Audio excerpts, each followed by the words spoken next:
Tenía 58 años la noche que mi propia hija me tiró a la calle como si fuera basura. 58 años, embarazada de 5 meses y sin un lugar a donde ir. Si me estás escuchando ahora, quizás te preguntes cómo una madre puede llegar a ese punto, como la misma niña que dormía abrazada a ti todas las noches puede convertirse en la persona que te arranca el techo sobre tu cabeza. Yo también me lo preguntaba esa noche, temblando bajo la lluvia, viendo cómo las luces de mi casa se apagaban una por una, mientras mi hija cerraba las cortinas para no tener que verme. Si quieres saber cómo termina esta historia. Como la mujer que fue expulsada en la noche más fría, se levantó y reconstruyó su mundo pieza por pieza, suscríbete a nuestro canal y dale like a este video. Tu apoyo ayuda a que mi voz llegue a más personas que, como yo, necesitan recordar que nunca es tarde para dar la vuelta por cima. Ahora sí, déjame contarte todo desde el principio. Porque para entender esa noche, necesitas conocer los meses que la precedieron. Mi nombre es Rosa, aunque supongo que eso ya no importa tanto. Durante 30 años fui la esposa de Miguel, un hombre bueno que trabajaba en construcción y que murió de un infarto cuando nuestra hija Valentine tenía apenas 17 años. Desde ese día, todo mi mundo fue ella. Trabajé 3 empleos simultáneamente para que pudiera terminar la universidad, para que tuviera el vestido que quería en su graduación, para que nunca sintiera el vacío que dejó su padre. Renuncié a todo, a salir con amigas, a conocer a otros hombres, a tener vida propia. Mi existencia entera giraba alrededor de asegurarme de que mi hija tuviera todo lo que yo nunca tuve. Valentine se graduó en Administración de Empresas. Consiguió un buen trabajo en una firma de contabilidad y a los 28 años ya tenía su propio apartamento en un barrio decente. Yo seguía viviendo en nuestra casa vieja, la misma donde Miguel y yo la criamos, con sus paredes manchadas de humedad y las tuberías que hacían ruido cada invierno. Pero no me importaba, estaba orgullosa. Mi sacrificio había valido la pena, o eso creía.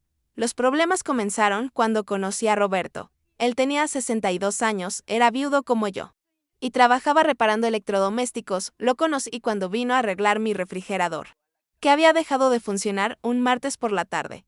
Recuerdo que me hizo reír con una historia sobre un cliente que guardaba sus zapatos en el congelador para que duraran más. Hacía años que no me reía así, con esa sensación cálida en el pecho que te hace olvidar por un momento todas tus preocupaciones. Roberto empezó a visitarme con más frecuencia, al principio con excusas que sí necesitaba revisar la reparación, que si había traído un repuesto mejor, que si quería enseñarme a mantener el refrigerador.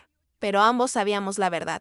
Disfrutábamos de la compañía del otro. Él me hablaba de su esposa fallecida con cariño pero sin amargura, y yo le contaba sobre Miguel y sobre cómo Valentine era ahora una mujer exitosa e independiente. Tomábamos café en la cocina y nos quedábamos conversando hasta que oscurecía.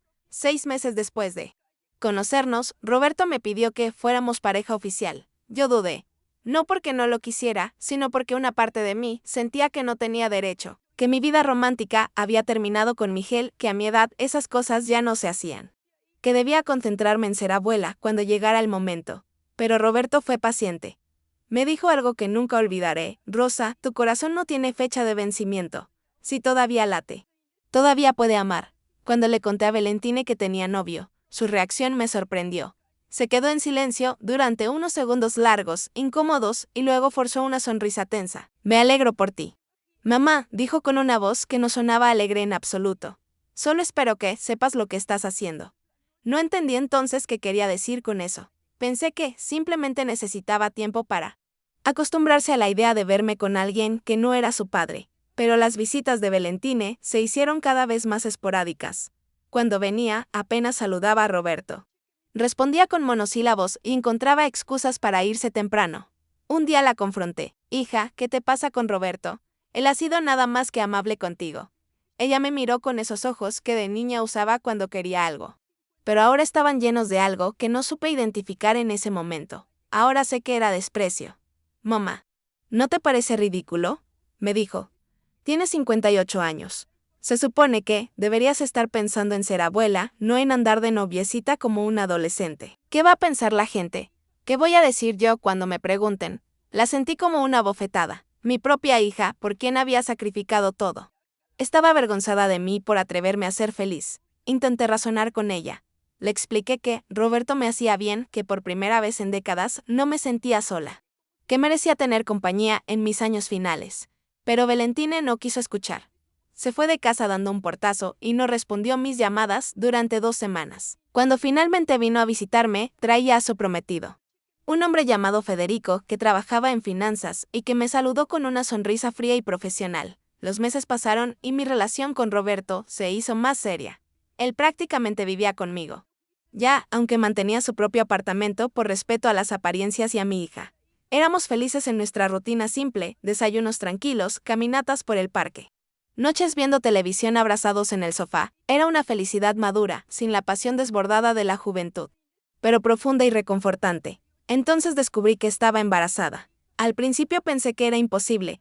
Tenía casi 59 años, mi menstruación había sido irregular durante años. Y los médicos me habían dicho que estaba en plena menopausia. Pero los síntomas eran inconfundibles, las náuseas matutinas, el cansancio extremo, la sensibilidad en los pechos. Compré 3 pruebas de embarazo diferentes, todas positivas. En la consulta médica, el doctor confirmó lo que parecía un milagro o una maldición. Dependiendo de cómo lo miraras, estaba de 12 semanas. Roberto lloró cuando se lo dije. Lágrimas de felicidad mezcladas con preocupación. Rosa, esto es inesperado. Pero es hermoso. Vamos a hacerlo juntos. Nos casamos, criamos a este bebé y le damos todo nuestro amor. Yo también lloré, pero mis lágrimas eran más complicadas. Estaba asustada, emocionada, aterrada y esperanzada al mismo tiempo. A mi edad, un embarazo era de alto riesgo, pero el doctor dijo que, si me cuidaba, sí seguía todas las recomendaciones. Tenía buenas probabilidades de llevarlo a término. Tardé 3 semanas en reunir el valor para decírselo a Valentine, la invité a almorzar a un restaurante. Pensando que, en un lugar público, ella mantendría la compostura. Roberto quiso acompañarme, pero le pedí que no lo hiciera. Esto era algo que necesitaba hacer sola, de madre a hija. Cuando Valentine llegó, vestida con su traje de oficina impecable y su cabello perfectamente arreglado, supe de inmediato que algo malo iba a pasar. Podía verlo en sus ojos, esa dureza que había desarrollado desde que empecé mi relación con Roberto. Mamá. Hoy tengo poco tiempo, me dijo antes incluso de sentarse. Federico y yo estamos organizando la boda y hay 1000 cosas que hacer. ¿Qué necesitas? Su tono era el de alguien atendiendo un trámite molesto. Respiré profundo y se lo dije directamente, sin rodeos, Valentine. Estoy embarazada. Voy a tener un bebé. El silencio que siguió fue tan denso que podía escucharse el murmullo de las otras mesas a nuestro alrededor. Valentine me miró como si le hubiera anunciado que había matado a alguien. Su cara pasó del shock a la incredulidad, y luego a algo que solo puedo describir como asco. No puedes estar hablando en serio, susurró, pero su susurro era más violento que un grito. Dime que esto es una broma de mal gusto. Le expliqué que no era ninguna broma, que sí. Era inesperado y poco común, pero que Roberto y yo estábamos comprometidos con esto. Que íbamos a casarnos y criar al bebé juntos. Cada palabra que decía parecía enfurecerla más. Sus manos temblaban sobre la mesa. Su rostro se ponía cada vez más rojo. ¿Tienes idea de lo que has hecho? Me dijo con voz temblorosa. ¿Tienes idea de la vergüenza que esto significa para mí? Trabajo en una firma respetable, mamá. Mi prometido viene de una familia tradicional. ¿Y ahora qué se supone que les diga? ¿Que mi madre de casi 60 años está embarazada como una adolescente irresponsable? ¿Que no tuvo la decencia de comportarse como una mujer de su edad? Sus palabras me atravesaron como cuchillos. Intenté tocar su mano, pero la retiró como si mi contacto la quemara. Hija, por favor. Trata de entender. Esto no fue planeado, pero es una bendición. Vas a tener un hermanito o hermanita. Podemos, ella me interrumpió con una risa amarga, cruel, que nunca había escuchado salir de su boca. ¿Una bendición? Es una maldición. Es un error grotesco. Mamá, a tu edad, deberías estar ayudándome a planear mi boda. No planeando la tuya. Deberías estar esperando a mis hijos, no teniendo los tuyos propios. Esto es antinatural. Es asqueroso. Se levantó de la mesa, tomó su bolso con movimientos bruscos. No cuentes conmigo para nada de esto. Y si tienes algo de dignidad, resolverás este problema antes de que sea demasiado tarde. Salió del restaurante dejándome ahí. Con las palabras resolverás este problema resonando en mi cabeza. Lloré en esa mesa durante no sé cuánto tiempo. Hasta que una mesera se acercó gentilmente a preguntarme si estaba bien. Le dije que sí, aunque era la mentira más grande que había dicho en mi vida. Los días siguientes fueron horribles. Valentine no respondía a mis llamadas ni mis mensajes. Cuando logré comunicarme con ella por correo electrónico, su respuesta fue fría y cortante. Necesito tiempo para procesar esto. No me busques hasta que hayas tomado la decisión correcta. La decisión correcta. Como si hubiera solo una. Y yo conociera cuál era. Roberto fue mi salvación durante esas semanas. Me abrazaba cuando lloraba, me aseguraba que todo iba a estar bien, que Valentine eventualmente lo entendería. Que solo necesitaba tiempo. Pero yo podía ver la preocupación en sus ojos también. Él tenía 2 hijos adultos de su matrimonio anterior, y aunque ellos habían recibido la noticia con sorpresa, no lo habían rechazado.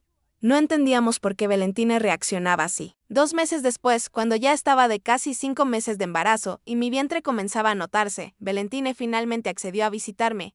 Dijo que quería hablar, que había reflexionado. Llegó un domingo por la tarde, sola, sin Federico. Roberto salió discretamente para darnos privacidad.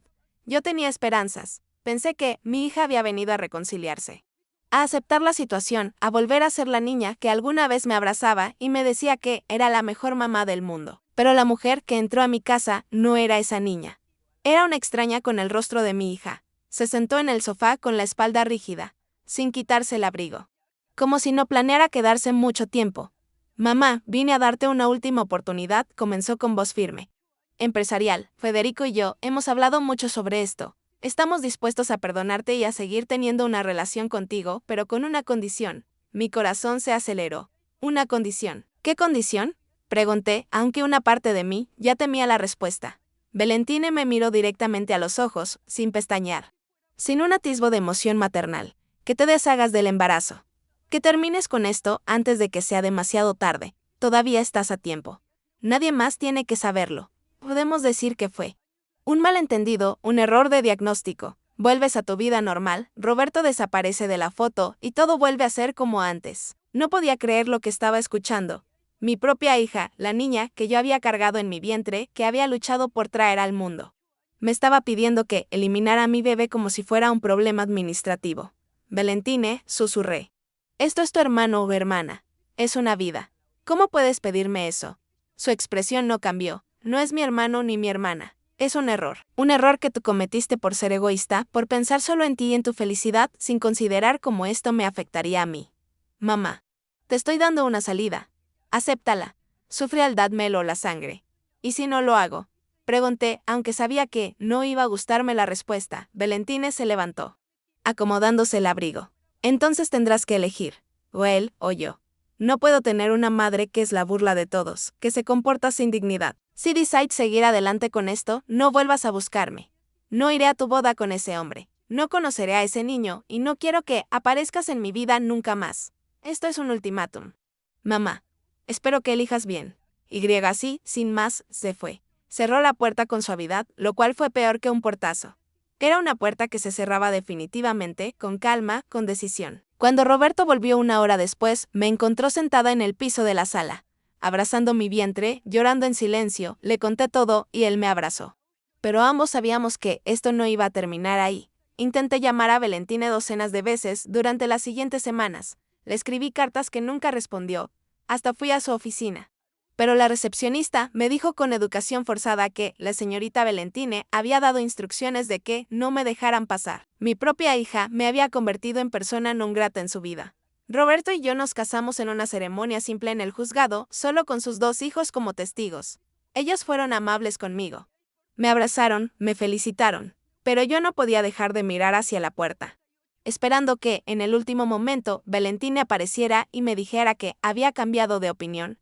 Nunca llegó. El embarazo fue difícil. A mi edad, cada consulta médica era una montaña de preocupaciones, la presión arterial, el azúcar, el riesgo de complicaciones. Pero yo me aferraba a ese bebé como a un salvavidas. Era la prueba de que todavía podía crear vida, de que todavía tenía propósito. Roberto trabajaba duro para ahorrar lo necesario para cuando el bebé llegara. Convertimos el cuarto de huéspedes en un pequeño cuarto de bebé, con una cuna de segunda mano que pintamos juntos de amarillo suave. Entonces llegó aquella noche. Era un viernes, llovía con una intensidad poco común para esa época del año. Roberto había salido a una reparación de emergencia. Una de esas llamadas que pagan bien, pero que requieren trabajar fuera de horario. Yo estaba sola en casa, doblando la ropita de bebé que habíamos comprado en una venta de Geach. Cuando sonó el timbre, era Valentine. Estaba empapada, aunque había estacionado justo enfrente. Llevaba el cabello suelto, algo raro en ella, que siempre lo usaba recogido profesionalmente. Su cara estaba distinta, desencajada, y olía levemente a alcohol. «Hola». «Mamá», dijo con voz pastosa. Mi instinto maternal se activó inmediatamente, a pesar de todo. «Hija, estás mojada, pasa. Te preparo un té». Ella entró, pero no se sentó. Se quedó de pie, en medio de la sala, mirando alrededor como si viera el lugar por primera vez. Sus ojos se posaron en la ropita de bebé que yo había dejado sobre el sofá. Así que lo vas a hacer de verdad, dijo. No como pregunta sino como constatación. Vas a tener ese bebé y arruinar todo. Valentine, ya hemos hablado de esto. Este bebé es, ella me interrumpió, levantando la mano. ¿Sabes qué, mamá? Hoy Federico me dejó. Lo dijo así, directo, sin emoción aparente. Me quedé congelada. ¿Qué? Hija, ¿por qué? Ella rió de nuevo, con esa risa amarga que tanto me dolía escuchar. Por ti, por esto. Dijo que no podía casarse con alguien cuya familia era un circo. Que iban a pensar sus socios cuando supieran que su suegra estaba embarazada a los 60. Que era mejor terminar ahora, antes de que su reputación se viera afectada. Las lágrimas comenzaron a rodar por sus mejillas, mezclándose con la lluvia que todavía goteaba de su cabello. Todo es tu culpa. Si hubieras escuchado. Si hubieras hecho lo correcto, yo estaría casándome en 2 meses. Pero no, tú tenías que ser egoísta. Intenté acercarme a ella, abrazarla, pero me empujó con fuerza. Más fuerza de la que esperaba. Retrocedí, protegiéndome el vientre instintivamente. Hija. Por favor, cálmate. Esto no es culpa de nadie. Si Federico te dejó por eso, entonces él no te merecía, pero ella no quería escuchar razones. Estaba demasiado herida, demasiado furiosa.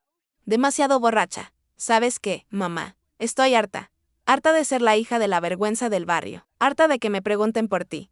Harta de defenderte cuando ni siquiera puedes comportarte como una mujer decente. Caminó hacia el cuarto del bebé y yo la seguí. Asustada de lo que podría ser. Abrí el closet donde habíamos guardado mis cosas, las pocas pertenencias que tenía. Sacó mi maleta vieja. Esa con la que Miguel y yo habíamos viajado en nuestra luna de miel y comenzó a tirar mi ropa dentro de ella sin ningún cuidado. ¿Qué haces? Le pregunté, aunque ya lo sabía. Lo que debía hacer hace meses. Esta es mi casa también. Papá me la dejó a mí tanto como a ti, y no voy a compartirla con alguien que me avergüenza. Valentine. Esta es mi casa. Yo la he mantenido todos estos años. No puedes echarme. Pero ella ya estaba en modo piloto automático, empacando más y más cosas. Claro que puedo. ¿Y si no te vas por tu cuenta? Llamaré a la policía y les diré que estás viviendo aquí ilegalmente, que me amenazaste, lo que sea necesario. Tengo contactos, mamá. Tengo abogados. Tú solo tienes una barriga y un viejo que repara refrigeradores. El dolor en mi pecho era físico, real, como si me estuvieran triturando el corazón. Hija, por favor. No hagas esto. Está lloviendo. Estoy embarazada. ¿A dónde voy a ir? Pero los ojos de Valentine estaban vacíos. Sin un rastro de la compasión que una hija debería sentir por su madre. No es mi problema. Debiste pensar en eso antes de avergonzarme. Arrastró mi maleta hasta la puerta principal. Yo la seguía, suplicando, llorando, pero era como hablarle a una pared. Abrió la puerta y la lluvia entró con violencia, mojando el piso de la entrada. Vete, dijo simplemente. No vuelvas. Si regresas, te juro que te hago arrestar. Valentine. Soy tu madre. Te llevé en mi vientre. Te crié sola después de que tu padre murió. Sacrifiqué todo por ti. ¿Cómo puedes hacerme esto? Ella me miró una última vez. Y en sus ojos vi algo que nunca olvidaré. Nada. Ni amor, ni odio, ni culpa. Solo un vacío absoluto. Esa fue tu elección, mamá. Ahora vive con las consecuencias. Me empujó afuera, literalmente me empujó, tirando mi maleta detrás de mí. La maleta se abrió en el impacto. Y mi ropa se esparció por el suelo mojado. Intenté tocar el timbre, golpear la puerta, pero ella había puesto el seguro. Vi cómo las luces de la sala se apagaban. Luego las del comedor. Luego las de su cuarto. Mi propia hija estaba apagando todas las luces para no tener que verme afuera, bajo la lluvia, embarazada y sin hogar. Me quedé ahí no sé cuánto tiempo. Minutos, tal vez una hora. Estaba en shock. Incapaz de procesar lo que acababa de pasar. El agua me empapaba por completo, mi ropa pegada al cuerpo, el vientre visible y vulnerable. Algunos vecinos pasaban y desviaban la mirada. Incómodos. Una mujer mayor me preguntó si necesitaba ayuda, pero no pude responder. ¿Qué le iba a decir? ¿Que mi hija me había echado como a un perro callejero? Finalmente logré llamar a Roberto. Pero su teléfono estaba fuera de servicio. Debía estar en algún sótano, trabajando donde no había señal. Intenté caminar, buscar refugio en algún lugar. Pero cada paso era pesado. No solo por el embarazo, sino por el peso de la traición. Llegué a una plaza pequeña, a 3 cuadras de lo que había sido mi casa, y me derrumbé en un banco de madera mojado. La lluvia finalmente comenzó a amainar, pero yo seguía temblando. No sabía si era por el frío o por la devastación emocional. Abracé mi vientre, sintiendo los pequeños movimientos del bebé dentro de mí. Lo siento. Pequeño, le susurré. Tu mamá no pudo darte ni siquiera un techo seguro donde llegar. Debe haber sido cerca de la medianoche cuando finalmente el cansancio me venció. Me recosté en ese banco, usando mi brazo como almohada, mi maleta rota como barrera contra el viento. Cerré los ojos, no para dormir, sino porque no quería seguir viendo el mundo que me había rechazado. Entonces sentí una mano suave en mi hombro. Abrí los ojos, asustada. Y vi a una mujer. Tenía tal vez 45 años. Cabello corto y una sonrisa gentil, a pesar de la hora y las circunstancias. Llevaba una bolsa de plástico en la mano. Perdona que te despierte, me dijo con voz cálida, te vi aquí hace un rato. Cuando pasé y noté que estabas embarazada. Volví con esto. Me extendió la bolsa. Dentro había un sándwich envuelto en papel aluminio, una botella de agua y un suéter seco. Empecé a llorar de nuevo. Pero esta vez no eran solo lágrimas de dolor. Había un atisbo de algo más. Algo que no había sentido en horas, gratitud. Una completa extraña me estaba mostrando más humanidad que mi propia sangre. Gracias, logré decir entre sollozos. Gracias. Ella se sentó a mi lado. Sin importarle que el banco estuviera mojado. No tienes que contarme nada si no quieres. Pero por tu estado y por estar aquí a esta hora, sé que algo malo pasó. ¿Tienes a dónde ir? Negué con la cabeza, incapaz de hablar más. Ella asintió. Comprensiva. Mira, sé que no me conoces y que esto va a sonar extraño, pero ven conmigo. Conozco un lugar donde nadie te juzgará. Donde otras mujeres como tú, que han perdido su techo pero no su dignidad, encuentran refugio. No es un palacio, pero es seguro y está seco.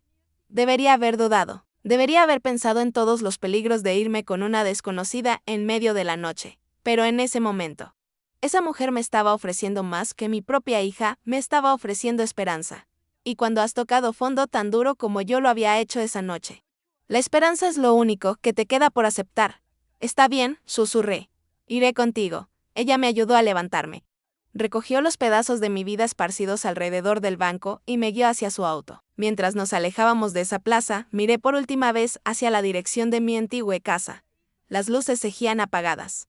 Valentine dormía plácidamente, sin remordimientos, mientras su madre emprendía un viaje hacia lo desconocido. No sabía entonces que esa noche, la peor noche de mi vida, sería también el comienzo de mi salvación. Que la mujer sentada junto a mí, en ese auto viejo pero limpio, me llevaría hacia una familia que yo nunca había pedido, pero que necesitaba más que nada en el mundo.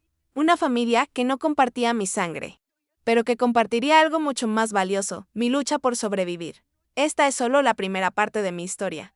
La noche más oscura que viví, pero no la última página de mi vida. Porque a veces, cuando todo se derrumba, el universo te envía ángeles disfrazados de extraños que te recuerdan que todavía hay bondad en el mundo. Mientras el auto avanzaba por calles desconocidas, con la lluvia golpeando suavemente el parabrisas, me aferré a mi vientre y me hice una promesa silenciosa. Mi bebé nunca conocería el rechazo que yo acababa de vivir. Nunca sentiría que su existencia era una carga o una vergüenza. Y yo, Rosa, la mujer que había sido tirada a la calle como basura, encontraría la manera de levantarme. No por orgullo, no por venganza, sino porque dentro de mí crecía una razón para seguir adelante que era más fuerte que cualquier traición.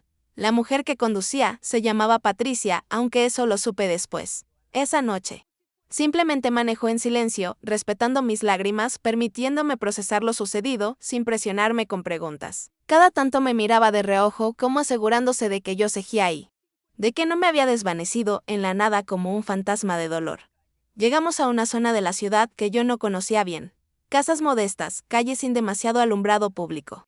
Pero no se sentía peligroso. Se sentía olvidado, quizás, como si esta parte del mundo existiera paralela a la ciudad brillante donde vivía mi hija. Donde la gente se preocupaba por reputaciones y apariencias. Aquí, las preocupaciones eran más básicas: comida, techo, sobrevivir otro día. Patricia estacionó frente a una casa de 2 pisos con la pintura descascarada, pero con las ventanas limpias. Había luz en el interior, lo cual me sorprendió dada la hora. Aquí es, dijo suavemente, es un refugio que administro con otras voluntarias. No es oficial. No tenemos financiamiento del gobierno ni nada elegante. Solo somos mujeres ayudando a otras mujeres. ¿Lista? No lo estaba, pero asentí de todas formas. Me ayudó a salir del auto y cargó mi maleta rota. Cuando entramos, el calor de la calefacción me golpeó como un abrazo. Había olor a café recién hecho y algo horneándose en el horno. En la sala, 3 mujeres de diferentes edades estaban sentadas en un sofá desgastado, viendo una película antigua en una televisión pequeña. Chicas, Tenemos una nueva compañera, anunció Patricia con naturalidad. Las tres mujeres se voltearon, y en sus ojos no vi curiosidad morbosa ni juicio. Vi reconocimiento. Ellas sabían lo que era llegar a ese lugar, mojada, rota, sin esperanza, porque ellas también habían llegado así. Una de ellas.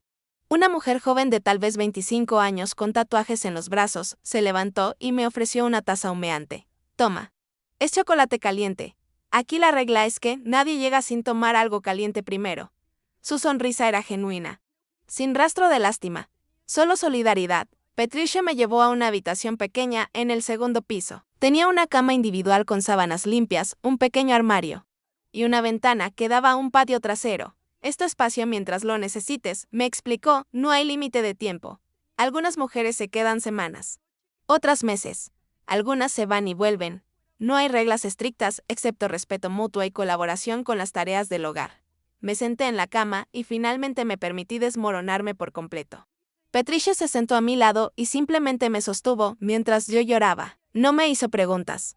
No me dijo que todo estaría bien con platitudes vacías. Solo estuvo ahí, presente, humana. No sé en qué momento me quedé dormida. Pero desperté horas después con luz de día filtrándose por la ventana. Alguien me había quitado los zapatos mojados y me había cubierto con una manta extra. Por un segundo bendito. No recordé dónde estaba o qué había pasado. Luego la realidad me golpeó como un tren. Mi hija me había echado. Estaba sin hogar. Vivía en un refugio. Me obligué a levantarme. El bebé se movió dentro de mí, recordándome que no podía darme el lujo de quedarme en cama lamentándome. Bajé las escaleras con cuidado y encontré la cocina llena de actividad. Patricia estaba preparando un desayuno masivo. Huevos revueltos, pan tostado, fruta cortada. Las tres mujeres de la noche anterior estaban ayudando, cada una con su tarea asignada. Buenos días. Dormilona, me saludó la chica de los tatuajes. Soy Lucía, por cierto. Bienvenida oficialmente al Refugio Esperanza, aunque ese nombre es un poco cursi. Pero a Patricia le gusta. Hubo risas suaves. Patricia me ofreció un plato. Come bien. El bebé necesita nutrientes. Durante ese desayuno conocí a las otras mujeres. Lucía había escapado de una relación violenta y llegó al refugio con solo la ropa que llevaba puesta. Carmen, de 40 años, había perdido su trabajo y su casa cuando la fábrica donde trabajaba cerró y su familia le dio la espalda cuando no pudo pagarles el dinero que le había prestado. Y María, de 62 años, había sido desalojada de su apartamento cuando el edificio fue vendido para construir un complejo de lujo. Y sus hijos vivían en otras ciudades y no tenían espacio para ella. Cada una tenía su historia de abandono, de traición, de sistemas que fallaron. Y sin embargo, aquí estaban, compartiendo el pan, riendo de pequeñas cosas, creando una comunidad improvisada en medio del caos. Por primera vez, desde que Valentine me rechazó. No me sentí completamente sola. Los días comenzaron a pasar con una rutina que me sorprendió por su normalidad. Por las mañanas. Ayudaba con el desayuno y la limpieza. Patricia trabajaba medio tiempo en una oficina, pero dedicaba sus tardes y noches al refugio. Otras voluntarias venían y se iban, trayendo donaciones de ropa, comida, artículos de higiene. Descubrí que este refugio operaba completamente con donaciones y el trabajo de Patricia, quien usaba su propio salario para cubrir los gastos cuando las donaciones no alcanzaban. Intenté comunicarme con Roberto, pero mi teléfono se había mojado esa noche bajo la lluvia y ya no funcionaba. Patricia me prestó el suyo para hacer una llamada, pero el número de Roberto sonaba apagado. Su teléfono viejo probablemente había muerto también en medio de su trabajo. No sabía cómo encontrarlo. Y él no tenía manera de saber dónde estaba yo. La desesperación de no poder contactarlo se sumaba al dolor de lo que Valentine me había hecho. Una tarde, 3 días después de mi llegada, Patricia entró a mi cuarto con expresión seria.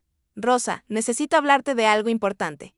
Mi corazón se aceleró. ¿Me iba a pedir que me fuera? El refugio no es permanente, comenzó. Y yo sentí que el piso se abría bajo mis pies. Pero no te estoy echando, agregó rápidamente al ver mi cara. Lo que quiero decir es que necesitamos hacer un plan. Estás embarazada. Vas a necesitar atención médica prenatal, un lugar seguro para cuando el bebé nazca. No puedes simplemente existir día a día. Tenía razón. Por supuesto. Pero la idea de planear el futuro me aterraba. ¿Cómo podía planear algo cuando no tenía nada? Patricia se sentó a mi lado. Mira, tengo una propuesta. Conozco a un doctor que hace consultas gratuitas para mujeres en situación vulnerable. Podemos llevarte la próxima semana. También hay programas de asistencia social. Pero necesitamos tramitar papeles. Y sobre tu esposo, Roberto, dijiste que es técnico en reparaciones. Asentí. Entonces debe tener registro en alguna parte. Podemos buscarlo. ¿Tienes alguna información de él? ¿Un apellido? ¿Una dirección de su negocio? Me di cuenta con horror de que había estado tan absorta en mi relación con Roberto que nunca había preguntado detalles prácticos. Sabía dónde vivía, pero no recordaba la dirección exacta. Sabía que reparaba electrodomésticos, pero no tenía el nombre de su negocio o un número alternativo de contacto. Soy una tonta, murmuré. ¿Cómo pude ser tan descuidada? Patricia negó con la cabeza. No eres tonta. Estabas enamorada y confiabas. Eso no es tontería, es humanidad. Pero ahora necesitamos ser prácticas. ¿Recuerdas algún lugar donde él trabajaba frecuentemente? ¿Algún vecino que lo conociera? Pasamos la siguiente hora reconstruyendo lo que yo sabía de Roberto. Su apellido era Mendoza. Vivía en el barrio de San José. Trabajaba principalmente en la zona norte de la ciudad. Con esa información, Patricia prometió ayudarme a buscarlo. Mañana podemos ir a su barrio, preguntar por él. Es una ciudad grande, pero no es imposible. Esa noche, acostada en mi pequeña cama en el refugio, pensé en todo lo que había perdido y todo lo que todavía tenía. Había perdido mi casa, mi hija, mi ilusión de una vejez acompañada por mi familia de sangre. Pero todavía tenía al bebé creciendo dentro de mí, todavía tenía a Roberto en algún lugar buscándome porque estaba segura de que lo estaba haciendo, y ahora tenía a estas mujeres. Estas extrañas que me habían dado más en 3 días que mi propia hija en meses. El bebé pateó fuerte, como si estuviera de acuerdo con mis pensamientos. Puse mi mano sobre mi vientre y le hablé en susurros. No sé qué nos depara el futuro, pequeño. No sé si encontraremos a tu papá. No sé dónde viviremos cuando nazcas. Pero te prometo esto, voy a luchar. Voy a levantarme cada mañana y voy a luchar por darnos una vida digna. Porque tú no pediste venir a este mundo complicado. Pero aquí estás y mereces lo mejor que yo pueda darte. Mientras la noche caía sobre el refugio Esperanza, con el sonido de las otras mujeres moviéndose en sus habitaciones, con el murmullo distante del tráfico de la ciudad que nos había rechazado. Sentí algo que no había sentido desde aquella noche bajo la lluvia: determinación. La historia de mi caída no sería la historia completa de mi vida. Esto era solo el primer capítulo de mi regreso. Porque si algo había aprendido en esas 72 horas desde que mi hija me cerró la puerta en la cara, era que la familia no siempre está en la sangre. A veces está en los extraños que te ofrecen chocolate caliente a medianoche, en las mujeres que comparten su pan aunque ellas mismas tienen poco, en la bondad de una voluntaria que usa su propio dinero para mantener un refugio funcionando. Y mientras cerraba los ojos, exhausta pero ya no completamente desesperada, me permití imaginar que tal vez, solo tal vez, este refugio temporal era en realidad el comienzo de algo que ni siquiera podía nombrar todavía. Algo que se parecía vagamente a la esperanza. Mañana buscaríamos a Roberto. Mañana haría mi primera consulta prenatal gratuita. Mañana empezaría los trámites para reconstruir mi vida desde cero. Pero esta noche, solo esta noche, me permitiría descansar en la bondad de extraños que me habían recordado que todavía valía la pena seguir adelante. Me quitaron un techo, pero no mi cielo. Esas palabras resonaron en mi mente mientras me quedaba dormida. Me quitaron un techo, pero no mi cielo. Y bajo ese cielo infinito, todavía había espacio para mí y para el milagro que crecía dentro de mí. Esta era mi historia. Y apenas estaba comenzando. En el próximo episodio, Rosa se reencuentra con Roberto en circunstancias inesperadas. Las mujeres del refugio se convierten en su nueva familia. Pero Valentina reaparece con una demanda legal que amenaza con quitarle todo nuevamente. ¿Podrá Rosa defender su derecho a ser madre? ¿O la traición de su hija alcanzará incluso al bebé que aún no ha nacido? No te pierdas La comunidad que me adoptó.